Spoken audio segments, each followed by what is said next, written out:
तो good morning guys. तो चलिए स्टार्ट करते हैं आज के यानी कि 16 जून के इंपॉर्टेंट करंट अफेयर्स को। तो इस प्रश्न में आपसे पूछ रहे अभी हाल ही में पर्यावरण बहाली कार्यक्रम जिसका नाम है विथूट, इसको किसने शुरू किया? तो आंसर होगा केरल ने।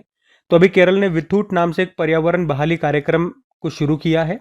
मतलब एनवायरमेंट रिस्टोरेशन प्रोग्राम है ये। विथूट का मतलब होता है बीज वर्षा। तो इसमें बीजों को मिट्टी में लपेट करके गेंद नुमा आकार दे करके, जैसा कि आप फोटो में देख सकते हो, इन्हें खाली जमीन पर रोपित किया जा रहा है इस अभियान के अंतर्गत, इस कार्यक्रम के अंतर्गत। और इसमें जो बीज है वो फलों के बीज हैं, बांस के बीज हैं, जड़ी बूटियों के बीज हैं, घास के वृक्ष के बीज हैं। तो खाली जमीनों पे ये रोपित किए जाएंगे ताकि फिर से जो खाली जमीनें पड़ी हुई है उन पे पेड़ उग सके, हरियाली हो सके। तो यह है पर्यावरण बहाली कार्यक्रम जिसका नाम है विथूट, और इसको लॉन्च किया अभी किसने शुरू किया? केरल ने। अब केरल ने शुरू किया तो ये रहा मैप में केरल। देखो केरल की कैपिटल होती है तिरुवनंतपुरम। मुख्यमंत्री हो गए पिनाराई विजयन और गवर्नर है राजेंद्र विश्वनाथ अर्लेकर। यहाँ का राजकीय पशु हो गया हाथी, राजकीय पक्षी ग्रेट हॉर्नबिल, पुष्प है कोन्नी कोन्ना, वृक्ष है नारियल का फल है कटहल, मछली है green chromite. Silent valley national park है यहाँ पे, पेरियार नेशनल पार्क है, एर्रविकुलम नेशनल पार्क है, अन्नामुडी शोला नेशनल पार्क है यहाँ पे। इडुक्की डैम आपको यहीं पर मिलेगा पेरियार नदी पर। यहाँ का क्लासिकल डांस कथकली भी है, मोहिनीअट्टम भी है, और क्लासिकल लैंग्वेज मलयालम है। कुछ फेस्टिवल्स की बात करें तो ओणम फेस्टिवल होता है, त्रिशूरपुरम फेस्टिवल, अट्टुकल पोंगल, मकर विलक्कु त्योहार, विशु उत्सव, पहला अंतर्राष्ट्रीय समुद्र तट महोत्सव भी यहाँ पे मनाया गया था। ये प्रश्न एग्जाम में आया था कि केरल का कौन सा त्योहार नए साल के प्रतीक है? तो आंसर होगा विशु उत्सव।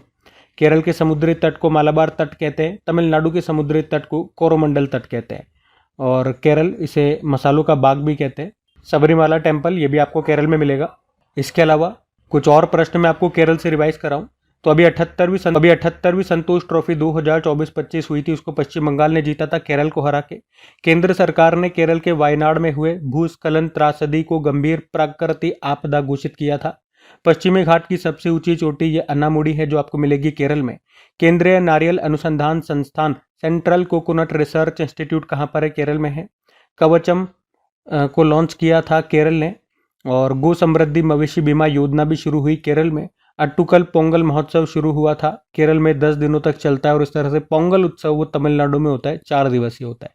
वरिष्ठ नागरिक आयोग स्थापित करने वाला पहला भारतीय राज्य केरल है। ऑनलाइन स्थायी लोक अदालत सेवा शुरू करने वाला भारत का पहला राज्य है केरल। भारत में एंजियोप्लास्टी के जनक डॉक्टर मैथ्यू सैमुअल का निधन हो गया, केरल से थे। केरल में देश के पहले गहरे पानी वाले ट्रांसशिपमेंट पोर्ट विजिंगम पोर्ट का भी उद्घाटन किया था। वर्ल्ड हेल्थ ऑर्गेनाइजेशन ने आयु अनुकूल शहर के रूप में किसे मान्यता दी थी? केरल के कोझिकोड को।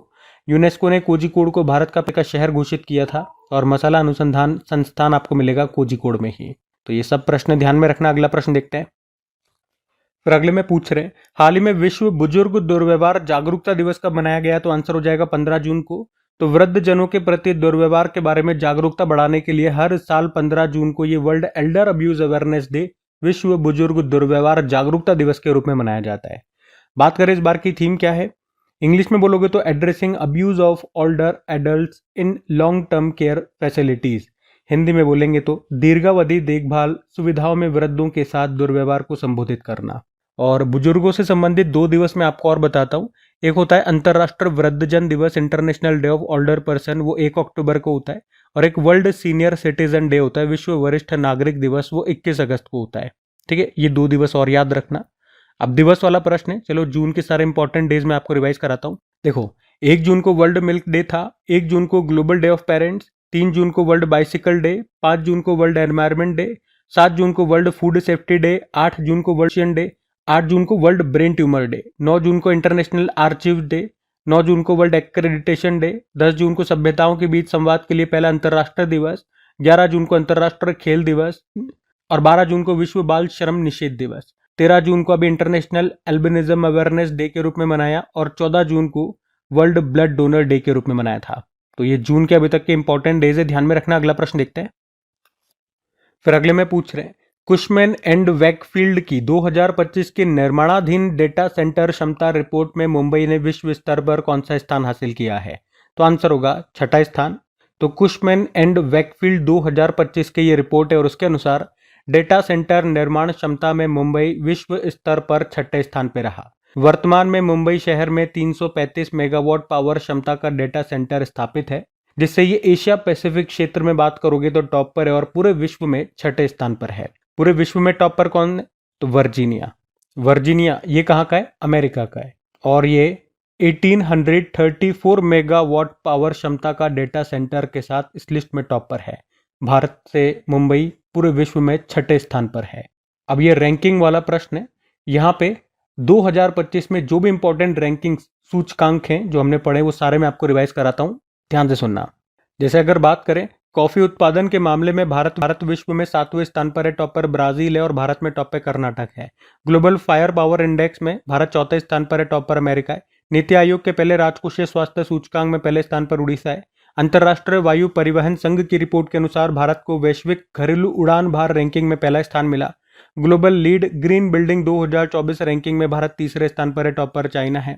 भ्रष्टाचार धारणा सूचकांक करप्शन परसेप्शन इंडेक्स में भारत 96 पे है, टॉप पर डेनमार्क है। पंचायत हस्तांतरण सूचकांक पंचायत डेवोल्यूशन इंडेक्स में टॉप पर कर्नाटक है। ग्लोबल टेररिज्म इंडेक्स में भारत 14वें स्थान पर है, टॉप पर बुर्किना फासो है।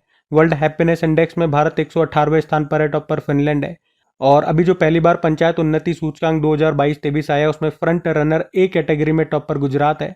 उसके अलावा अभी 7वां वर्ल्ड एयर क्वालिटी रिपोर्ट आया था, उसमें टॉप पर 4 देश है और भारत 5वें स्थान पर है।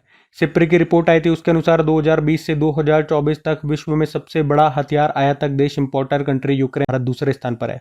उसके अलावा संयुक्त राष्ट्र द्वारा जारी मातृ मृत्यु दर की एक रिपोर्ट आई है, ट्रेडर्स इन मैटरनल मॉर्टेलिटी 2000 से लेकर 2023 तक का डेटा इसमें, और इसमें भारत दूसरे स्थान पर है, टॉप पर नाइजीरिया है। अंकटाड के फ्रंटियर टेक्नोलॉजी रेडीनेस इंडेक्स में भारत 36 पे है, टॉप पर अमेरिका है। वर्ल्ड प्रेस फ्रीडम इंडेक्स में भारत 151 पे है, टॉप पे नॉर्वे है। उसके अलावा ग्लोबल विंड रिपोर्ट 2025 में भारत चौथे स्थान पर था, टॉप पर चाइना है। फिस्कल मॉनिटर रिपोर्ट डेप्ट टू जीडीपी रेशो में टॉप पर सूडान है, भारत 31वें स्थान पर रहा। मानव विकास सूचकांक में भारत 130 पे है, टॉप पर आइसलैंड है। जेंडर इनइक्वलिटी इंडेक्स में भारत 102 स्थान पर था। जलवायु परिवर्तन प्रदर्शन सूचकांक में भारत 10वें स्थान पर है। पहले दूसरे तीसरे पे कोई नहीं है और चौथे पे डेनमार्क है। अभी लास्ट जो ग्लोबल जेंडर गैप इंडेक्स हमने देखा था उसमें भारत 131 पे है, टॉप पे आइसलैंड है। तो ये सारे ध्यान में रखना। अगला प्रश्न देखते हैं। फिर अगले में पूछ रहे, अभी हाल ही में भारत सरकार ने अहमदाबाद में हुए विमान हादसे की जांच के लिए किसकी अध्यक्षता में समिति बनाई है? तो आंसर होगा गोविंद मोहन। तो अभी आपको बताएं, गुजरात के अहमदाबाद में जो एयर इंडिया की उड़ान संख्या थी AI-171 वो क्रैश हो गई। तो उसके क्रैश होने के बाद, दुर्घटनाग्रस्त होने के बाद अभी उसकी जांच के लिए, मतलब ये हुआ क्यों, भारत सरकार ने केंद्रीय गृह सचिव हैं ये गोविंद मोहन, तो इन्हीं की अध्यक्षता में एक समिति का गठन किया है। इस समिति का गठन केंद्रीय नागरिक उड्डयन मंत्रालय ने किया है, जिसके मंत्री कौन है? राम मोहन नायडू। और ये समिति 3 महीने में अपनी रिपोर्ट देगी और फिर पता लगेगा कि कारण क्या है। वैसे कारण पता भी लगाया जा रहा है जांच के जरिए, जो ब्लैक बॉक्स होता है हमने पढ़ा था इसके बारे में, उससे कॉकपिट में क्या रिकॉर्डिंग हुई, क्या समस्या आई, तो वहाँ से भी डेटा आएगा और इन्होंने भी अभी समिति बना दी है। वैसे इस एक्सीडेंट से संबंधित जो भी इंपॉर्टेंट फैक्ट्स थे वो मैंने आपको पिछली क्लास में बता दिए थे। फिर भी याद रखना, ये जो विमान है इसका निर्माण किया था बोइंग कंपनी ने, जो कि अमेरिका है। ये एक ड्रीम लाइनर विमान था और ऐसा भी कहा जा रहा है विश्व में ऐसा पहली बार हुआ है जब ड्रीम लाइनर विमान में हादसा हुआ हो। अच्छा, यहाँ पे समिति वाला प्रश्न है, समितियों से ही कुछ इंपॉर्टेंट प्रश्न मैं आपको कराता हूँ। तो एक प्रश्न ये याद रखना, कई बार एग्जाम में आता है कि पश्चिमी घाट के संरक्षण के लिए कौन सी समिति बनी थी? माधव गौडगिल समिति। और इन्हीं को champion of the earth award भी दिया गया था। और अगर पूछे पश्चिमी घाट को यूनेस्को की विश्व धरोहर सूची में कब शामिल किया गया था? 2012। अच्छा, महाकुंभ में जो भगदड़ हो गई थी तो उसकी घटना की जांच के लिए इलाहाबाद हाईकोर्ट के सेवानिवृत्त रिटायर्ड न्यायाधीश हर्ष कुमार की अध्यक्षता में एक समिति का गठन किया गया था। और नीति आयोग ने किसकी अध्यक्षता में एम्स के आधुनिकीकरण के लिए समिति का गठन किया? VK Paul. सुप्रीम कोर्ट ने छात्रों की मानसिक स्वास्थ्य संबंधी चिंताओं को दूर करने के लिए किसकी अध्यक्षता में राष्ट्रीय टास्क फोर्स का गठन किया था? S रविंद्र भट्ट।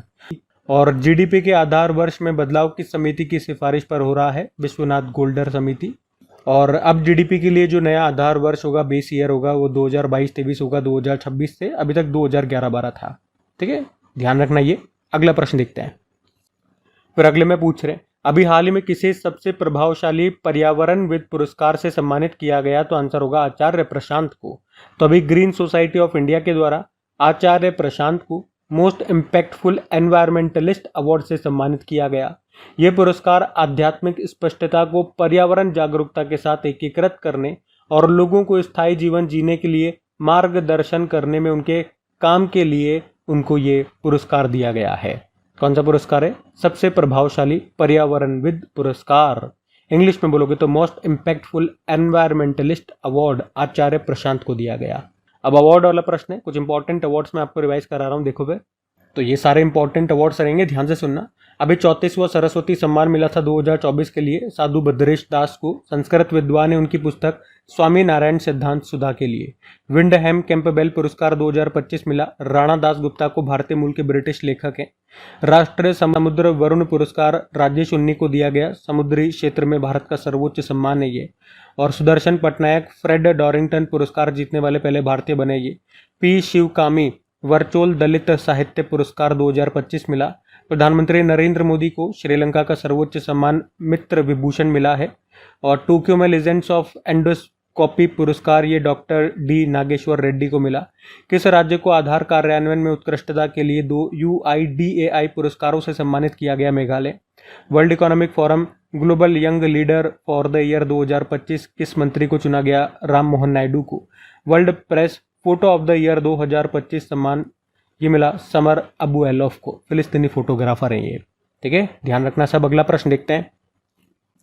फिर अगले में पूछ रहे, हाल ही में ब्रिक्स के भागीदार देश के रूप में कौन शामिल हुआ है, यानी कि पार्टनर कंट्री? तो आंसर होगा वियतनाम। तो अभी वियतनाम या आधिकारिक तौर पर ब्रिक्स में पार्टनर कंट्री के रूप में शामिल हो गया है। तो वियतनाम ये अब 10वां ब्रिक्स पार्टनर कंट्री बन गया है। भागीदार देशों की श्रेणी ये 2024 में जो ब्रिक्स की बैठक हुई थी ना, कहाँ पे? रूस के कजान में, तब बनाई गई थी। और अब तक इसमें टोटल 10 पार्टनर कंट्रीज शामिल हो चुके हैं। 10वां तो यही है वियतनाम। बाकी और कौन से हैं? Belarus, Bolivia, Kazakhstan, Cuba, Malaysia, Nigeria, Thailand, Uganda और उज्बेकिस्तान। बाकी ब्रिक्स के बारे में भी आपको रिवाइज कराऊं तो ब्रिक्स इसकी स्थापना होती है सन 2001 में। तब इसमें 4 देश शामिल थे, ब्राज़ील, रशिया, इंडिया और चाइना। फिर 2010 में एक और देश शामिल हुआ, साउथ अफ्रीका। और इसकी जो पहली बैठक हुई थी 2009 में, यकेंतबर्ग रशिया में हुई थी। फिर 2024 में हमने देखा इसकी 16वीं बैठक हुई थी रशिया में। इस बार इसकी 17वीं बैठक को होस्ट किया ब्राज़ील ने। और आपको बता दूं, पिछले साल इसमें 4 नए देश शामिल हुए थे, 5 नहीं 4 हुए थे, वैसे तो 6 होने थे, लेकिन अर्जेंटीना ने स्टार्टिंग में मना कर दिया, फिर बाद में सऊदी अरब ने भी मना कर दिया, तो फाइनली 4 इसमें शामिल हुए, UAE, ईरान, इजिप्ट और इथोपिया। और अभी 2025 में इसका 10वां मेंबर बन गया इंडोनेशिया। और हम हमेशा पढ़ते आते हैं ब्रिक्स ग्रुप का नया पार्टनर स्टेट बना था नाइजीरिया, लेकिन आज हमने पढ़ा अब 10वां नया बन गया है, कौन सा? वियतनाम। उसके अलावा ब्रिक्स युवा उद्यमिता सम्मेलन ये भारत में हुआ था। BRICS bank of commerce and industry का अध्यक्ष बनाया गया हरवंश चावला को। और भारत 2026 में 12वें ब्रिक्स संसदीय मंच की मेजबानी करेगा। ये पॉइंट भी ध्यान में रखना। अगला प्रश्न देखते हैं।